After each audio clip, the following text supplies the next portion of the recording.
அளவற்ற அருளாளனும் நிகரற்ற அன்புடையனுமாகிய அல்லாவின் திருநாமத்தை கொண்டு ஆரம்பம் செய்கின்றேன். எதை பற்றி அவர்கள் ஒருவருக்கொருவர் கேட்டுக்கொள்கின்றனர்? மகத்தான அச்செய்தியை பற்றி. எதை பற்றி அவர்கள் வேறுபட்ட கருத்துக்களை கொண்டிருக்கின்றார்களோ அதை பற்றி. அவ்வாறன்று அவர்கள் விரைவில் அறிந்து கொள்வார்கள். பின்னரும் சந்தேகமின்றி அவர்கள் விரைவிலேயே அறிந்து கொள்வார்கள். நாம் இப்பூமியை விரிப்பாக ஆக்கவில்லையா? இன்னும் மலைகளை முளைகளாக ஆக்கவில்லையா? இன்னும் உங்களை ஜோடி ஜோடியாக படைத்தோம். மேலும் உங்களுடைய தூக்கத்தை இளைப்பாறுதலாகவும் ஆக்கினோம். அன்றையும் இரவை உங்களுக்கு ஆடையாக ஆக்கினோம். மேலும் பகலை உங்கள் வாழ்க்கை வசதிகளை தேடிக்கொள்ளும் காலமாக்கினோம். உங்களுக்கு மேல் பலமான 7 வானங்களை உண்டாக்கினோம். ஒளி வீசும் விளக்கை சூரியனையும் அங்கு அமைத்தோம். அன்றையும் கார்மேகங்களிலிருந்து பொழியும் மழையையும் இறக்கினோம்.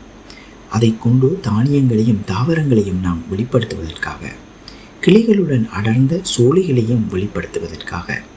நிச்சயமாக தீர்ப்புக்குரிய நாள் நேரம் குறிக்கப்பட்டதாகவே இருக்கிறது. சூர் எக்காலம் ஊதப்படும் அந்நாளில் நீங்கள் அணி அணியாக வருவீர்கள். இன்னும் வானம் திறக்கப்பட்டு பல வாசல்களாக ஆகிவிடும். மலைகள் பெயர்க்கப்பட்டு காணல் நீராகிவிடும். நிச்சயமாக நரகம் எதிர்பார்த்து கொண்டிருக்கிறது.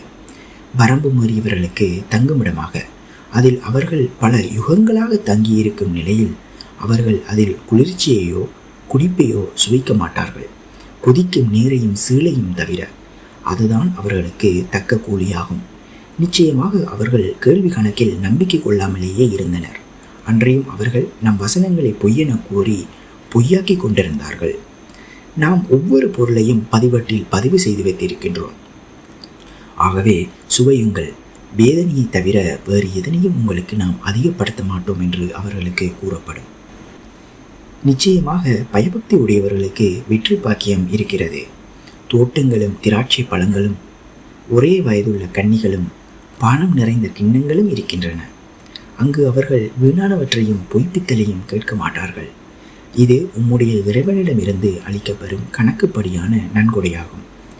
அவனே வானங்களுக்கும் பூமிக்கும் அவ்விரண்டிற்கும் இடையேயுள்ளவற்றிற்கும் இறைவன். அர்-ரஹ்மான். அவனிடம் பேச எவரும் அதிகாரம் பெற மாட்டார்கள். ஓஹோ என்ற ஜிப்ரீலும் மலக்குகளும் அணி அணியாக நிற்கும் நாளில் அர்-ரஹ்மான் எவருக்கு அனுமதி கொடுக்கின்றானோ அவர்களை தவிர்த்து வேறெவரும் பேச மாட்டார்கள். அத்தகையவரும் நேர்மையானதையே கூறுவார்கள். அதனால் சத்தியமானது.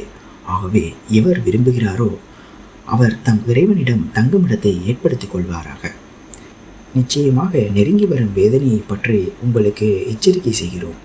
மனிதன் தன் 2 கைகளும் செய்து முற்படுத்தியவற்றை அமல்களை அந்நாளில் கண்டுகொள்வான். மேலும் காஃபிர், அந்தோ கை செய்தமே, நான் மண்ணாகி போயிருக்க வேண்டுமே என்று பிரலாபித்து கூறுவான்.